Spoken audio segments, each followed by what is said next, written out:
John Alite Show. I'm Mike Dowd, co-host of the John Alite Show, and we have John Alite. And John, your guest today is Matt Cox, the infamous Matt Cox, the guy who Newt Gingrich and he did a commercial together with. All right. So thank you for having me. I mean, what do you think, John? The guy took a lot of money. Yeah, well, Would you have worked with him? 100%. Yeah. He's a smart guy to do what he did, and I love the way you speak.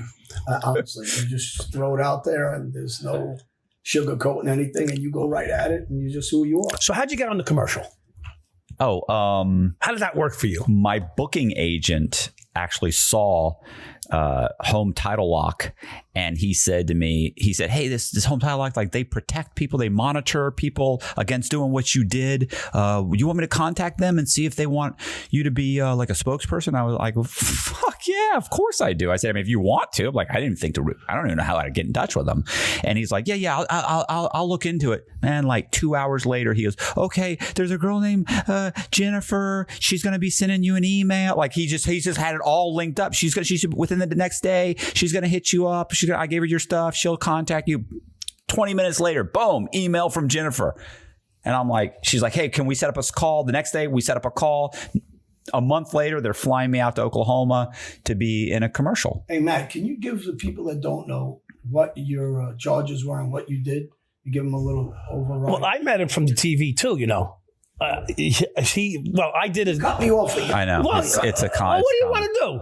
You want to talk about why he's here? You know why, Matt? Because he thinks he's slick because he's wearing the I got my jacket. pink. I'm in pink today, you know, because last time we did a show, he wore something pink, and everybody made a comment. Pink. You are wearing pink. Sure. Yeah, but anyway, so yeah, go ahead. I'm sorry I interrupted. No, go ahead. No, because there's some people you can make. I did a show with too, and some people you can't. I did a show with Matt, but in fact, your number one show, Matt. I mean, I hate to say it, but Yeah. your It got like 120,000 views or something. and it was your first one, or I was it? think it's going to be number 2 now. You think this one's going to be better? Because I'm here. Yeah, that's true. So John, you wanted to know what his situation was? Yeah. Is it? Yeah. I was a mortgage broker in Tampa, and I basically was committing fraud periodically. Oh, so you actually had a job?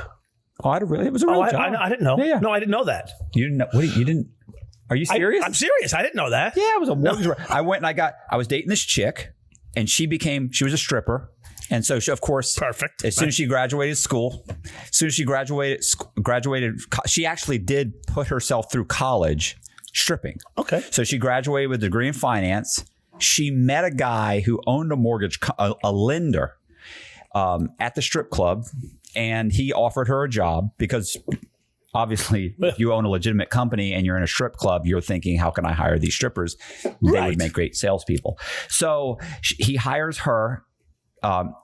Very soon afterwards, he started banging her, you know. But I'm sure it was, you know, before you or after you? No. While we were living together, but not in a relationship.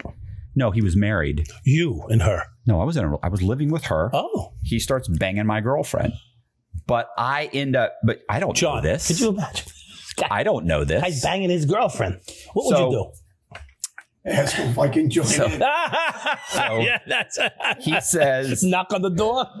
Hey, let me in there. So she says to me initially, and I should have known something was wrong, by the way. You know why? Because she said to me, when she first met the guy, she's like, oh my God, he owns this lender. Owns a lending company. He's got a bunch of branches, this and that. He flips houses. You know, he said he'd help us flip houses. And I was working construction at the time. So I go, wait, hold on. This is going to be the whole time?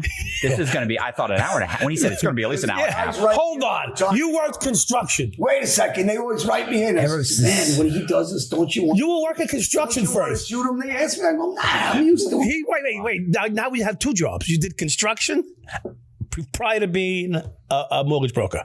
No. I'm telling you how I became a mortgage broker. You're not paying attention. Yeah. I told you I was dating the chick. Right. We're living together. Right. She comes home from her job stripping one night, says, I met this guy. He owns a lending institution. Right. He wants to help us flip houses. So she was pushing this agenda because I was working construction. She's saying, hey, we can start flipping houses. She's banging him. Not yet. They just met. But when they start banging, then you fuck him because you get in his mortgage business, and then you No, he's banging nails. not fucking that way. Yeah, I know what you're saying. Yeah. No, what happens is I should have known something was wrong because she kept saying, you should be a mortgage broker. You should be a mortgage broker. And then one day she stopped mentioning it. But by this point, I want to be a mortgage broker. Right. So I say, I want to be a mortgage broker. I fly up. I go meet him.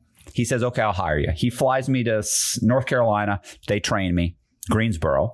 I fly down. I start working at the mortgage company. He immediately transfers her to Sarasota. So I'm in Tampa. She's in Sarasota. Yeah. She has to move out. He buys a rehab that's actually a very nice house and moves her in it. I'm naive because the thing is, this guy's like, he had freckles. He's a fucking ginger. He got freckles. He's goofy looking. He's got blonde or orange hair. Soulless. If anybody He had money. Yeah, it was green ginger. So I'm literally, when people are making comments like he's banging her, and I'm overhearing this at the office, I'm thinking, look at me. Yeah. He's not fucking banging her. Look at me. Yeah. Are you out of your fucking mind? He's a douchebag. Yeah. And he's got like 3 fucking kids and a wife. What are you talking about? Delusional. The point is that I start doing really well. And that company folds. It goes under. Oh. And I at that point realize she's fucking him. Right. And I say, yeah, all right. This is what's going on. I don't believe you. It's over. We end up breaking up. I end up working for another company for about 3 or 4 months. Then I opened my own company. But the problem is, by that point, I'm already committing a little fraud. That's what I was saying before. I thought it was justifiable for you to fuck him over, thinking that to you, but you didn't really get him. I didn't really get him. Yeah. I didn't get him. And look, ultimately, this is funny. His ex-wife knew something was wrong. She started hearing stuff. Right. She has a fucking private investigator follow him when he flies to Florida and pictures everything. Then she divorces him. The two of them end up getting married, having a kid. So he divorces his wife. She and I, we break up. Yeah. They get married. They have another kid, and they're still married to this day. So from her point of view, it's a romantic story. From my point of view, she's a whore. Right. But both versions are you're true. very logical. I mean, right. you are very logical. Yeah, good for her. How many years are they together now? Oh God, they've been together. It's got to be 20 years. 15, 20, almost 20 years. 20 years now. Yourself a divorce act. Wow, that's actually that's almost romantic in a way. I hate this. From her point of view. I think I see it. Yeah. And honestly, they had a lot in common. She played softball. He played minor league ball. He was probably perfect for her.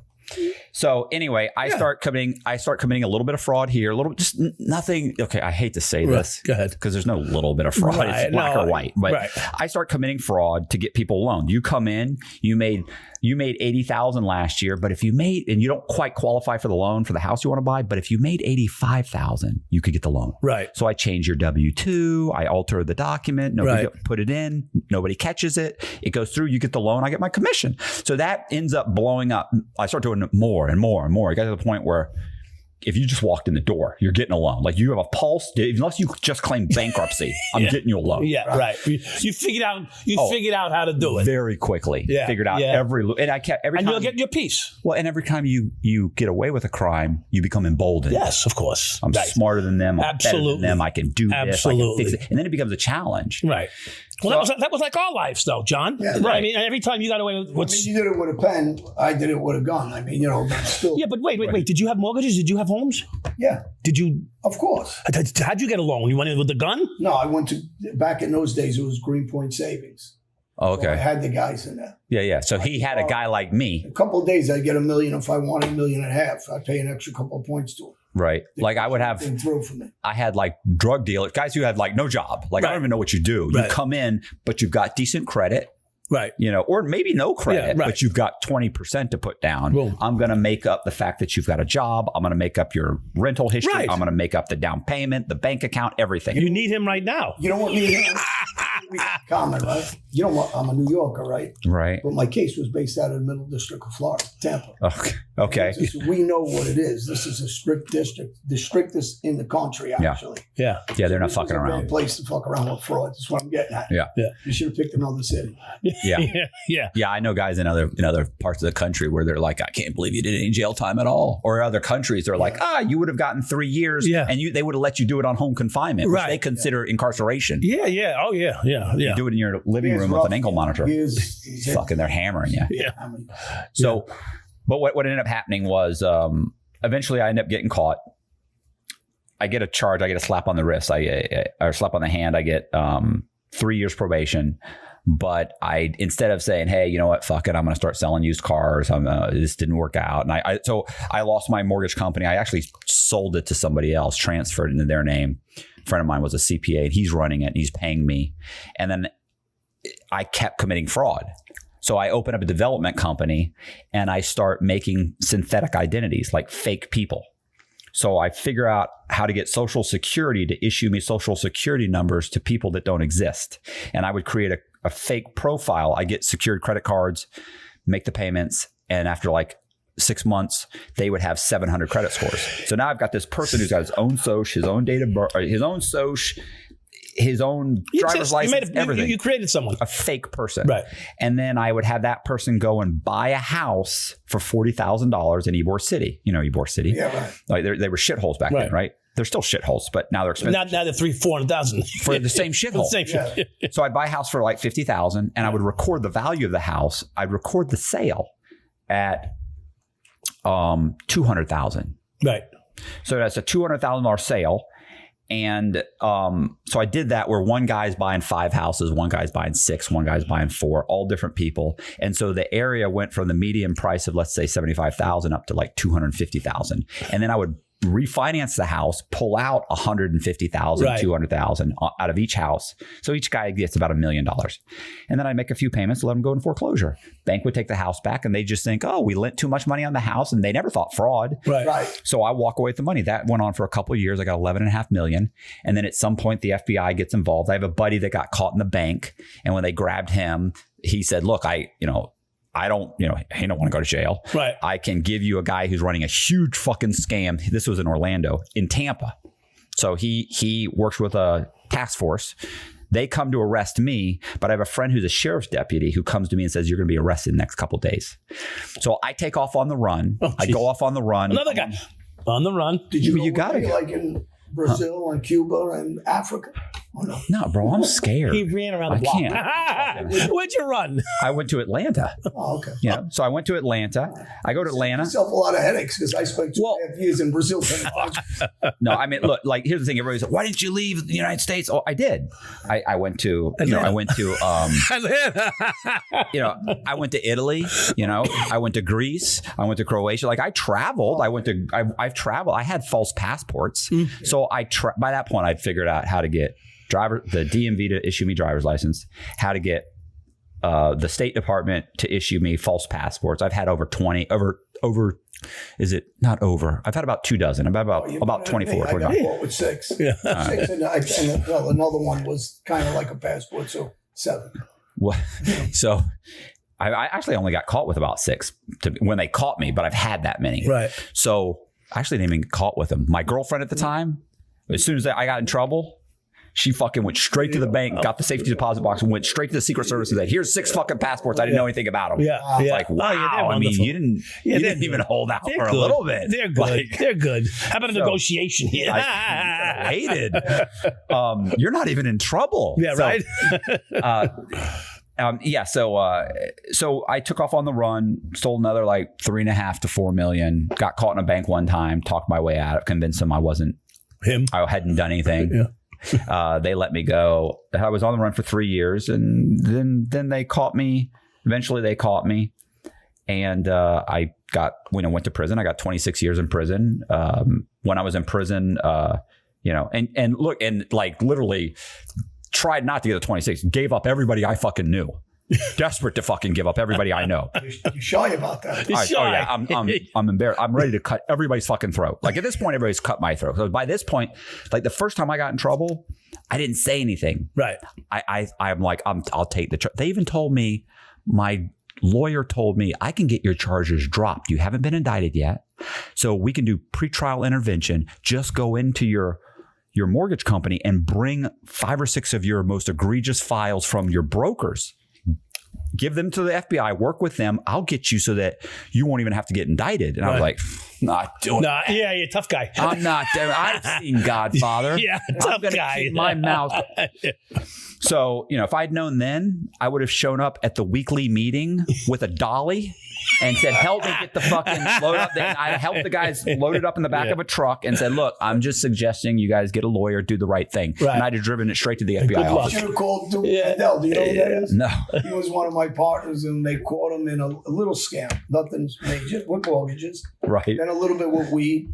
And he wired up, and, against me. He couldn't get me on the wire, though. He tried. But he was giving up everybody and his mother. So he owns a couple of places here in Tampa. He owns Scores. He owns a couple of nightclubs, and he got very rich off of me. And later on, I guess off of everybody else, he didn't hold out at all. He just gave everybody up. So. Well, listen, I didn't know any better. Yeah. Like, I mean, to me, I thought everybody was gonna, be loyal, and there was a code. And yeah, right. bullshit. Yeah, so Well, so I mean, John. So like, you guys did a little fraud. Then my big fraud was my Corvette. Yeah. Yeah. I gave the keys to some guy, Vinny, and Vinny took the car. And then they actually called me in. The investigator was probably a retired cop, because they're all the investigators are retired cops. Right. So you had somebody steal your Corvette. I had somebody steal my Corvette. I gave him the keys, and I went away for a couple of days, and I came back, and my reported my car stolen. Of course, they had more questions for me than I even thought of.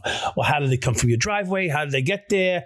Where's your second set of keys? We only have one set. Where's the other set? A lot of. I'm like, wait a minute, why are you questioning me? I'm the police. You're questioning me?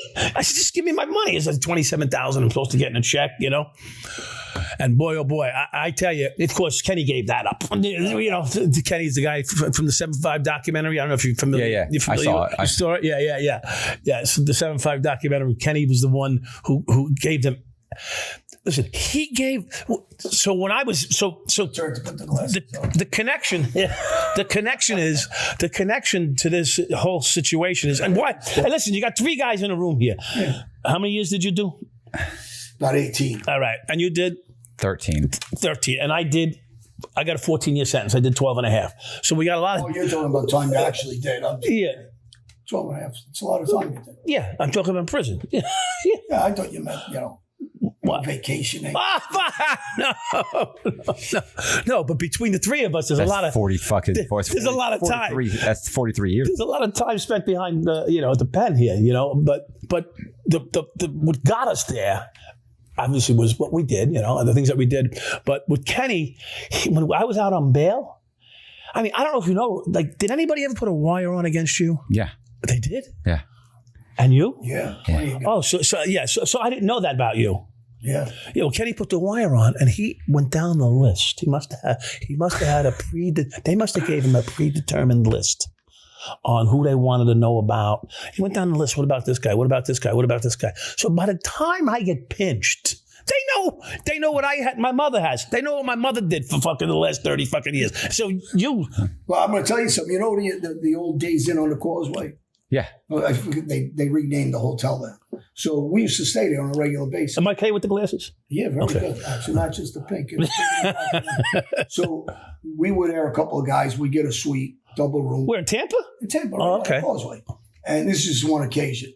And we go out the front door, but we also have a back door that goes to the pool. Because I always wanted both. It's just I just come down with 5-6 guys to get the suites.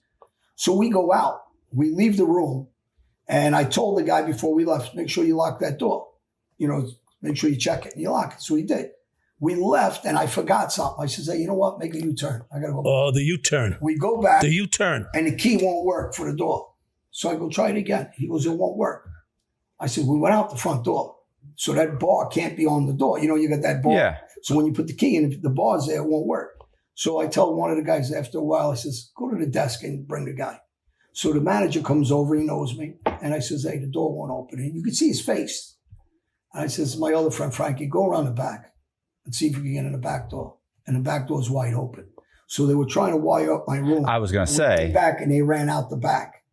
So that was just one occasion. I mean, I had so many different, they had so many different investigations on me and trying to set me up with, wiring up apartments, wiring up guys like Duke, wiring up, Duke went to Philadelphia actually try to wear wire on me in the airport, but I knew what he was doing. So, and Tampa's very proactive. When they're after, they don't like. Right. They're proactive. Yeah. Then I had another agent that came and tried to set us up on a sting, and we met with him, and we foiled his thing. We knew he was an agent, so.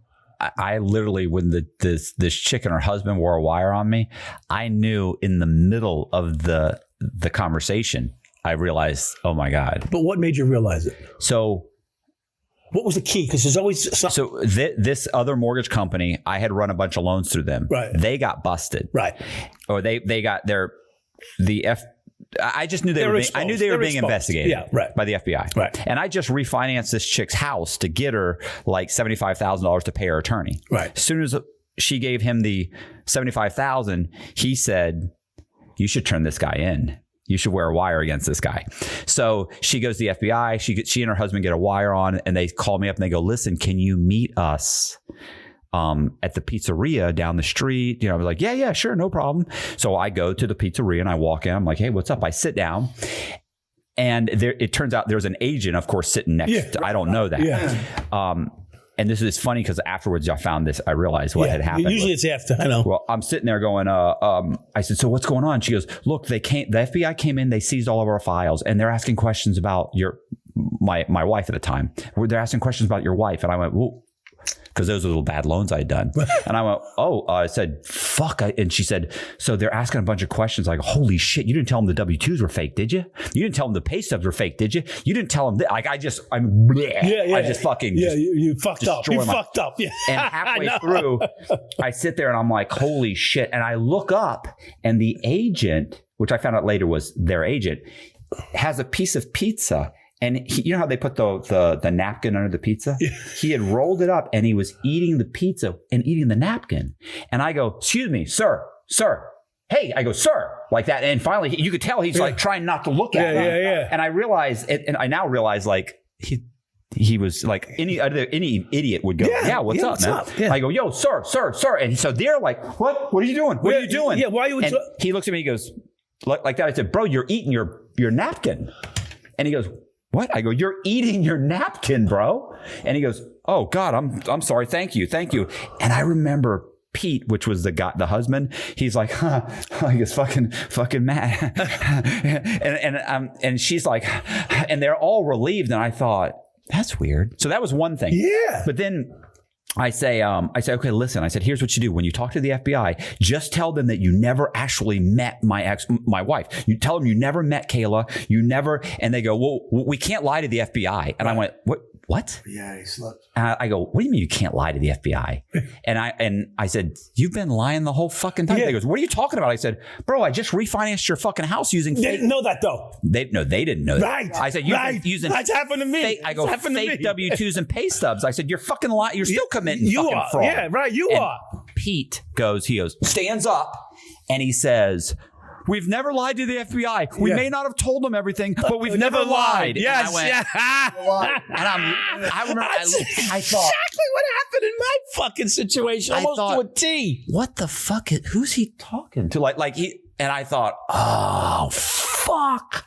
And I looked at Gretchen because I wasn't really friends with her fucking husband. Like she and I, she'd been my manager. We'd worked together before. I looked at her and I went, well, fuck. I said, I hope you're getting something from me. Like that. And she looked at me and she fucking starts crying, just tears immediately. Boom. Yeah. And she says, she goes, I don't have to go to jail. And she goes, Matt, I have a daughter. And I go, I don't have a son. Yeah. Right. I looked at her and I went, I said, listen. I said, you know what?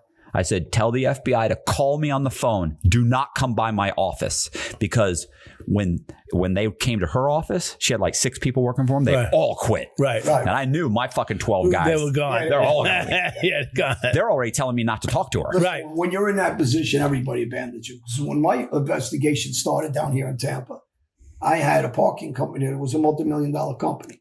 And I had guys like Duke Mandel that was cooperating. Then I had 717, the Gotti brothers. They were cooperating against me. Then I had Terry Scaglione, who was one of my partners. He was an informant. And, you know, in those days, I was known actually as a mob guy. I was later on in Cigar City magazine. Terry's grandfather was a made guy. So when all these guys are cooperating, the FBI comes in with a sting. And they start making up phony cards and going to parking companies of only my lots and all my places, but nobody else's. And I go, this ain't right. And I tell Terry at the time, he's my partner, do not talk to this guy. Don't threaten him. I'll set up a meeting.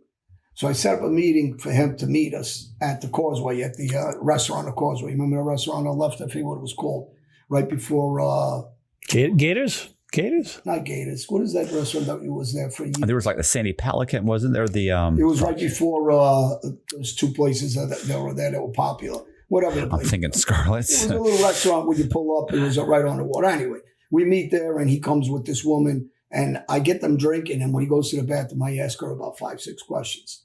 And I said, don't talk when he sat down. I asked him 5 or 6 questions. Like, what kind of car did you come in? When did you get married? Where'd you meet? Do you have a dog? What's the dog's name? He couldn't answer him. Right. And he goes, I go, listen, I know who you are. Yeah. And he goes, how do you know? I goes, you only gave cards out to my lots trying to fuck with my people only and nobody other companies. So I knew you were trying to do something to me. I says, then your cards are cheap. Yeah, and your cards are cheap. You should have spent some more money. He goes, do you need a friend? I don't need any friends. I said, I got enough friends. I said, see you later. Yeah. Good day. But I knew what you were doing because he was trying to get me to clean money for him. He said he had an organization. He said he owned nightclubs offshore, and he was trying to maneuver me in a fraud for drug running and whatever. Money laundering. For my parking company with cash. But I had all these guys, and they're all involved. They're all trying to set me up at the same time besides the agent. So, you know, later on, I lose my company. But this was a regular thing. When you're on the street like this, they're going to come at you every which way. You're not going to last long. For people to think that, and that's always my message in all my shows, is do the right thing with your life, because it's short-lived if you think you're going to get away with taking all that money. Because 99.9% of people are going to get caught. And guys are going to give you up because their life's going to come before yours and their families. And if you think you're different, it's naive. And you learn the hard way. This podcast is sponsored by BetterHelp Online Therapy. We talk about BetterHelp a lot on this show. And this month, we're discussing some of the stigmas around mental health. For example, some people think you should wait until things are unbearable to go to therapy. But that simply is not true. Therapy is a tool to utilize before things get worse, and it can help you avoid those lows. It's like you don't take your car to the mechanic when it stops. You try to get the problem before it gets to that point. And we've been taught that mental health shouldn't be a part of a normal life. But that's wrong too. We take care of our bodies with the gym, the doctor, nutrition. We should be focused on our minds just as much. Hey, you know, I had a rough life, and over the years, I'm not shy about it. I go to therapy, you know, Kevin, and I discuss it all the time with you. And BetterHelp is nothing better than that. You can just get on the phone, reach out. You don't have to leave your house. The weather doesn't matter. The time doesn't matter. You always have a 24-hour access. BetterHelp is customized online therapy that offers video, phone, and even live chat sessions with your therapist. So you don't have to see anybody on camera if you don't want to. It's much more affordable than in-person therapy. And you can be matched with a therapist in under 48 hours. Give it a try and see why over 2 million people have used BetterHelp online therapy. This podcast is sponsored by BetterHelp and The Elite Show. Listeners get 10% off their first month at betterhelp.com/elite. That's BetterHelp, BetterHelp.com/elite. BetterHelp. So what happened with me was I was out on bail. Now, we're going to get to the Newt story, but this is the Newt Gingrich thing. But I was out on bail, and Kenny, I don't know, we're partners, right? You know, you want that one guy, you know. So I'm like trying to make a decision. Do I run? Do I not? I go to Astoria Manor. I meet the owner of Astoria Manor, who I'm good friends with him. So I become a friend of him through Joey. And Joey, my friend, Bag of Donuts, was good with them. So I became friends with him. And he says to me, the shrimp boat boat in Nicaragua gig. I'm going to be a shrimp boat captain in Nicaragua. So I mentioned it to Kenny. Nah, I'm not interested. I got my pension. I'm going to try to just maybe get. Wasn't Adam Sandler selling shrimps or something? What's his one of those? No, you're thinking. The guy, the idiot that stands at the bus stop. Yeah. Forrest Gump. Forrest Gump. All I can think of is box of chocolate. So they're going to make me Forrest Gump, and I don't care because I don't want to go to prison for life. Who wants to? So I'm running. I'll take your turn with the glasses. So I'm running. I go on the. I'm gonna run. I don't have any fucking. You guys are great with passports. I don't have anything, but I'm gonna run anyway. Okay, but I have to get the money. So while I'm out on bail, I don't know. Kenny's already cooperating. Yeah. I don't know. So, Kenny, what do you want to do? You want to go? No, I'm good. Maybe I get 5 years and do this or that. He says, I don't want to do any time, but, I'm not giving up my pension. I can't run, and he can't run and keep his 3/4 disability pension that I got him for the rest of his life. He can't keep it. So, I don't know. So he calls me and says, you want to go fishing? So I went, what the fuck do you want to go fishing for? Why do I want to go fishing? I got bills to pay. I got 3-4 houses with mortgages on. I got no job. I got shit's going bad. He wants to go fishing because he's got a pension, I figure. He meets me at one of my houses. We sit down. We get in the car. He opens the window. Kenny had hair like you, perfect, He and you, and almost me. So and he never opened the window in his fucking life because it would blow his hair. So he gets in the car. He adjusts the seat. Now, why did he adjust the seat? He put the wire. He put the transponder under the fucking seat of the car. I don't know this. I found out later on. And he's wearing a fucking wire, so that's why he opened the window. He thinks, or they think, they get a better transmission with the wire because the window's open. He gets in the car. He's in the car 15, 20 seconds, he starts telling me about this fishing trip we're going on. I'm yelling at him, what the fuck fishing? I don't want to go fishing. I got no money. You want to go fishing? He goes, no. You remember we were talking about the shrimp? No, he didn't want to say it. He didn't want to be the one to say the words. Yeah. It had to come from me. Otherwise, it would have been something that he instigated. I said, oh, you mean the shrimp boat captain in Nicaragua? He goes, yeah. He jumps up and down like your friend there going, no, don't. The FBI, we never lied. So now we're in the car, right? And we're driving, and I go 1 block, and there's somebody sitting there. I go, someone's in that car. Long story short, it was the agent. I was shaking the car. And they cut this out of they cut this out of the documentary. It was in one of the originals. He's in the car holding on for dear life because I'm shaking the fucking. It's a burgundy Pathfinder. We're blacked out. You can't see anything. He's in the back, going back and forth, tossing all around in the car. He's saying, "I'm gonna have to roll in the street with this fucking guy. I got no guns. He knows that. So what's the gun? Right. He can't shoot me. He knows I got no guns." So so I go, Kenny, the car. We got to check the car. And Kenny's like, "Well, what's the difference if someone's in there or not?" I went, you motherfucker, are you serious? I mean, someone might be following us and you don't want to know? What's the difference if they're following us or not? So we get in the car, we drive around, I see another car. I go, another one. Guy's reading the newspaper. Oh, you're reading the newspaper on a block by my house. Two fat detectives. Hey, come on, that's stupid. So now we're driving and I go to him. So he starts going down the list. And I'm like, this isn't right. And we're going, this guy, this thing. Remember we did this. Remember we did that. Remember Batter. Remember Adam. Remember the car. Remember the money. Remember the fucking heroin. All this shit. Gordo, Eddie, all these fucking cop, this cop, that cop. He's mentioned all these names. And finally I go to him, what about the cash in your freezer that they missed? Don't talk about my money. Don't talk about my cash. I'm like, oh, we can only talk about my money and my cash. He wants to know. He's asking me if I got money in the Cayman Islands. Yeah. Like I'm fucking, like I got bank. Like I got 100,000 cash laying around. That's, you might have found out a lot. Yeah, you might have been in the. I live in the Cayman too when I was on a run. Yeah. So, but don't talk about my fucking money in my freezer. Oh, we can only talk about mine. Right. He goes, right. So you know what his answer was? It was a good answer. The guy gave some good answer. I will give him credit. He goes, I know about my stuff. I just want to know we're on the same page with your stuff. Yeah. So it was a good answer, because if they ask me about Mike this and Mike that, I want to be on the same page with you with my answer. So the fucking cocksucker had a good enough answer to get him through that, And so I understand when you start telling me I didn't lie to the FBI, but he didn't tell the truth. He didn't tell everything. Yeah. Just like Kenny. He didn't tell him that there was 15, 20,000 cash in his fridge. And now he was hiding it from them and he didn't want to blow his fucking deal. That's why they get scared. Because they say to you right up, right? Yeah, don't lie. Don't lie. If we catch you lying, You're like done. I know a bunch of guys that were in prison that like they just lied about what, like, and then they'll take all your information, they'll use your information, and then they're looking for any reason at all to try and fuck you out of. Correct. Yeah. So that's what he was scared of, and that's what that guy and that girl they were afraid of because they didn't admit that their home was illegitimately gained. Obviously. Oh well, they had a ton of. Well, you know, it's like anything else. They're naive to the system. You know, when they're trying to manipulate a system, and once that ball starts rolling, it ain't going away. We all know that. And, you know, I missed one of the guys before, actually, when my car stuff was going on, Timmy Donovan. He's another guy that wanted to pretend like he was a gangster. He was friends with me since a kid. He ends up testifying against me. He got the agents involved in setting up stings against us.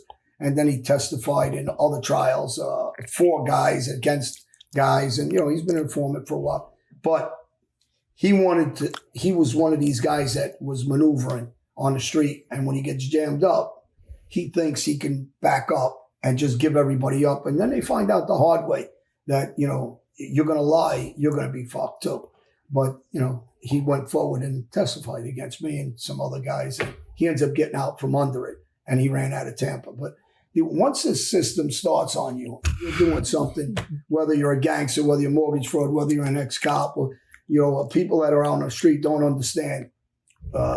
When they put an investigation, you're done. You're done. Yeah. When they know that you're the guy and they're going to target you, they have the resources. This is America. Yeah. And you're not beating them. Yeah. Yeah. I always, I've mentioned this a couple of times, is that guys have, like when I did this show Concrete. Right.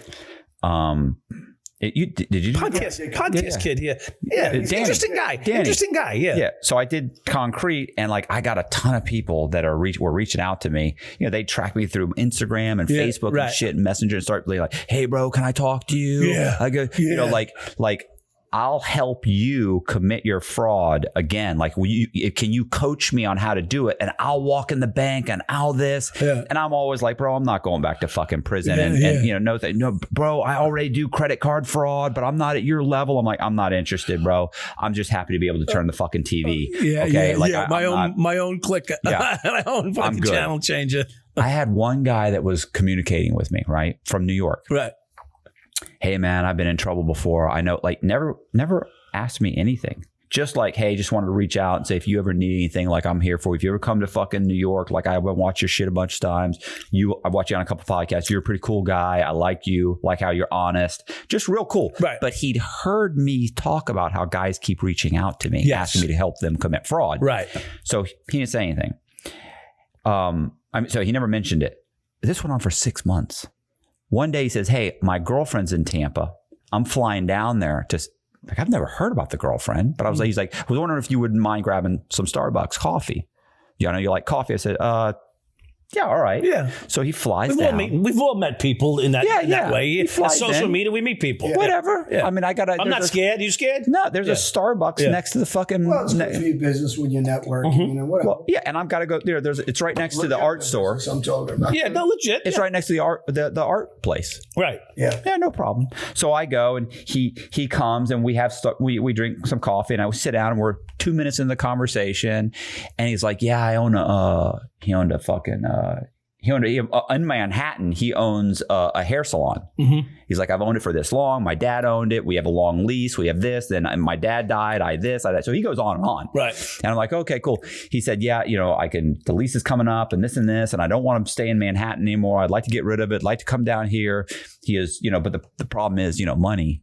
And he's like, right now I got this much money. I forget what it was, a few $100,000, right, where I can do this. And so I was like, oh, okay. And he was like, what, but if I could get like 300,000-400,000 more, I could come down with $500,000. I could get a place. I could do this. I could do that. I'm like, right.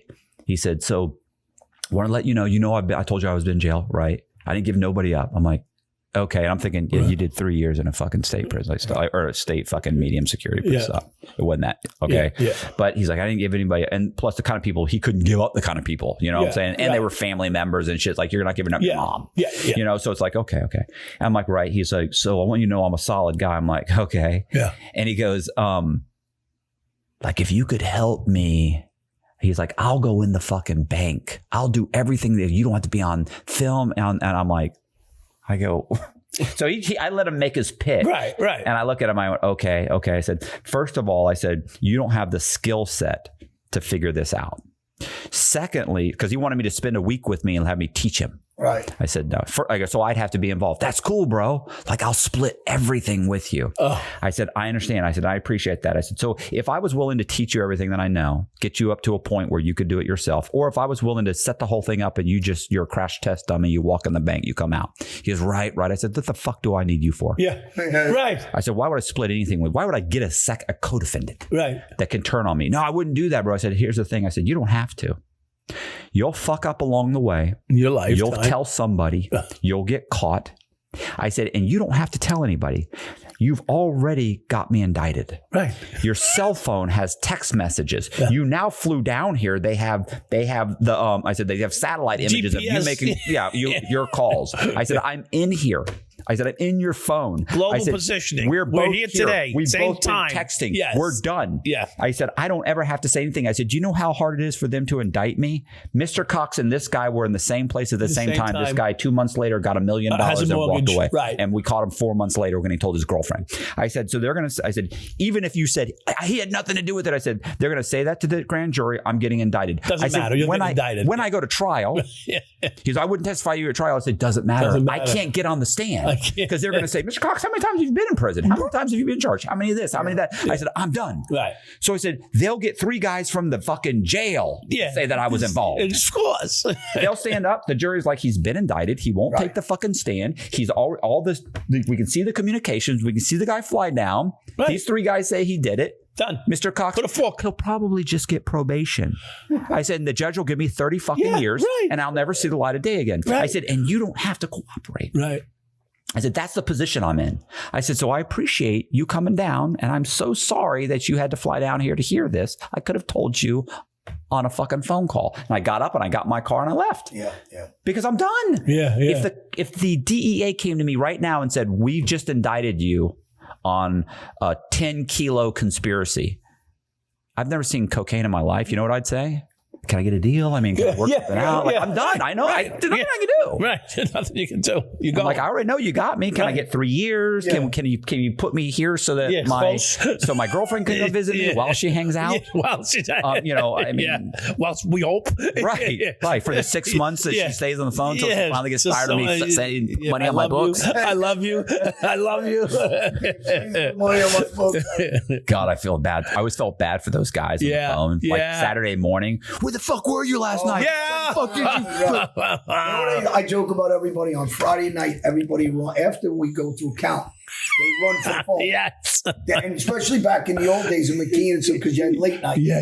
So they run for the phones, and I would tell like a young guy that was in the beginning stages. Beginning stages. Let them run. That line's going to dissipate in a minute.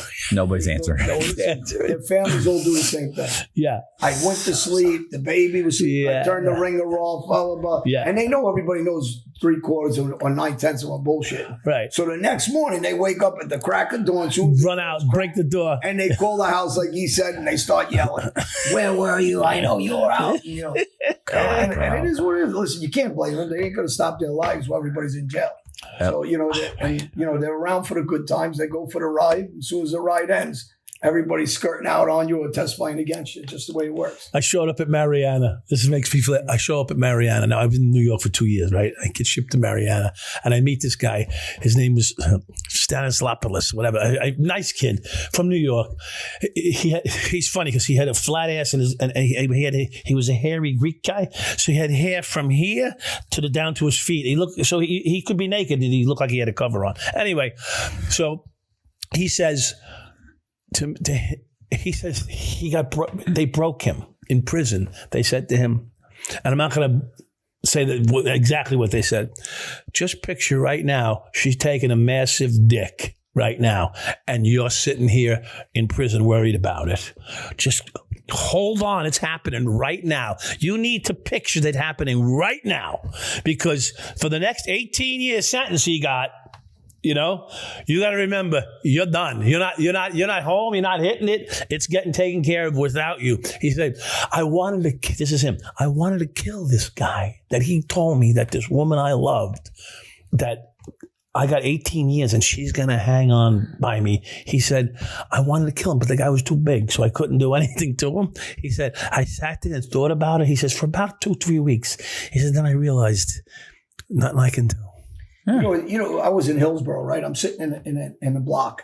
Guy's about 6'6", comes back, and he took a 3-year plea. Just what you said, 3, and he was facing, I think, 5 or 6. He takes a 3-year plea. Another guy goes, and we told him to take plea, this other guy. He goes and he blows trial. He gets 27 years.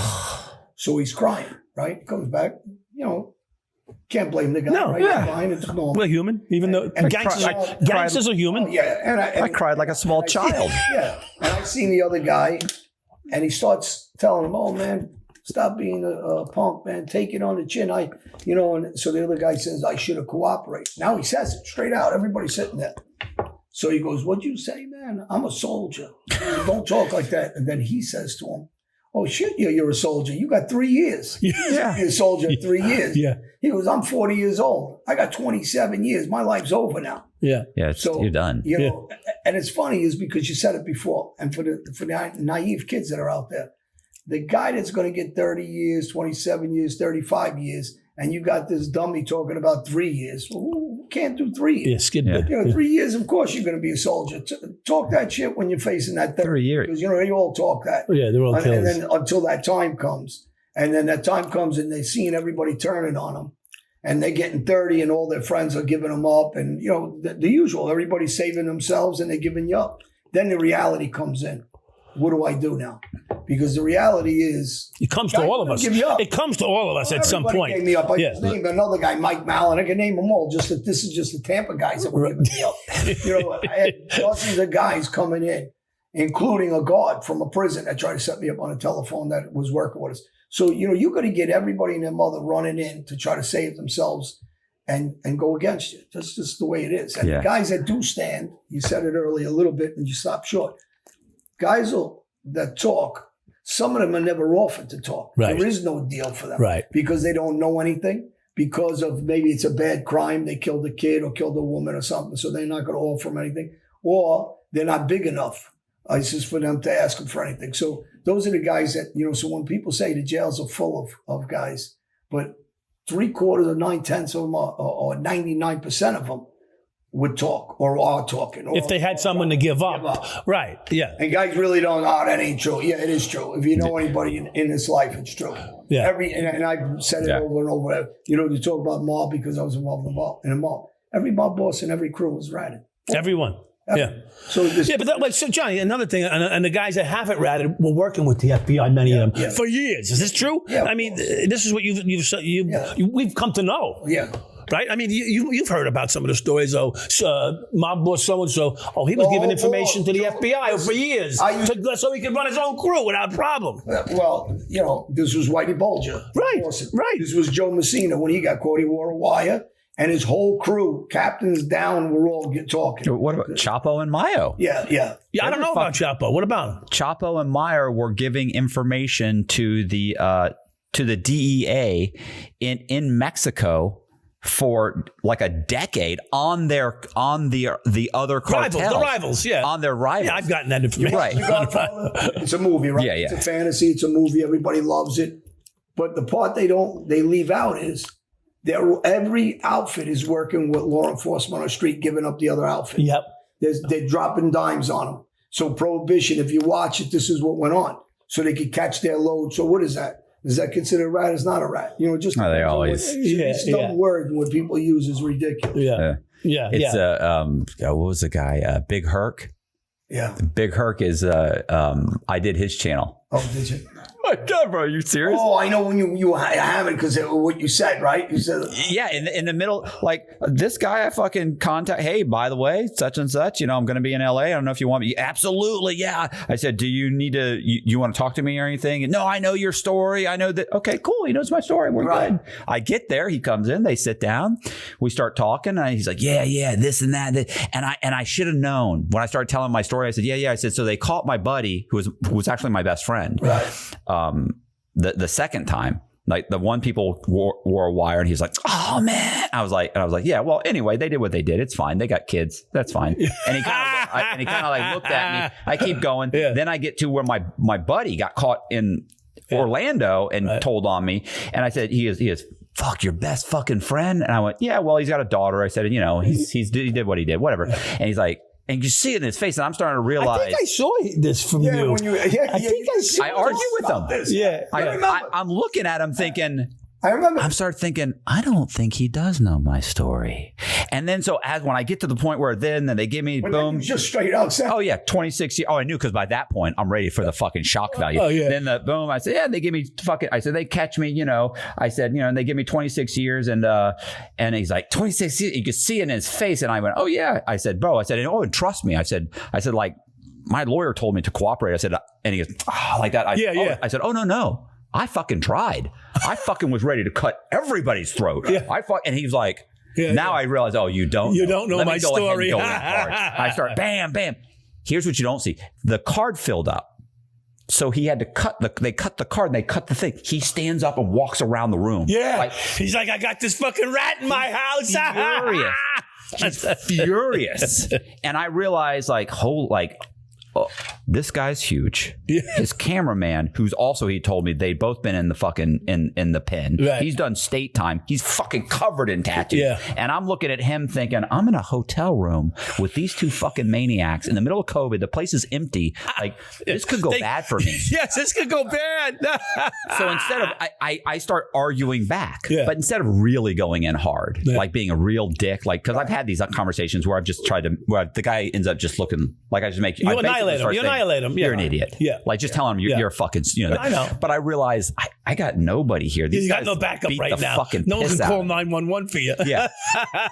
So, but I started arguing with him. But what his whole thing was, it was like, so no, you would never cooperate. Like, no. And I'm sitting there. All I can think of is, I've heard this 1,000 times. Yeah. So you're exactly. I've heard not this just that. 1,000 So times. you realize that your next door neighbor is running a child sex right. It's good. And I've had this conversation where they're always like, oh, I fucking take care of it myself. Really? So because he's a pedophile, you go kill him, right? Right. Yeah. There's a list in every fucking state. How many pedophiles have you killed? That's right. None. Yeah. Really? Have you gone around? Right. They all talk. It's all bullshit. It's all. I say this all the time about the mob. I said there's guys that cooperate all over the place. Bosses now. I'm not talking about underlings. Why don't you start there? And then maybe somebody will believe your bullshit. Yeah. How come nobody's hitting any of these bosses all these years? So, they talk shit, but they don't even own a gun, 3/4 of these guys. That's why I make fun of them. And people say, oh, fuck him. No, the reality of it is the reality. I had good friends of mine that grew up with me. I get it why they cooperated against me. Just what you said. I get it. I'm not going to go before their family. And if anybody thinks any different, they're full of shit. Yeah. Or they're dumb and naive. In New York City,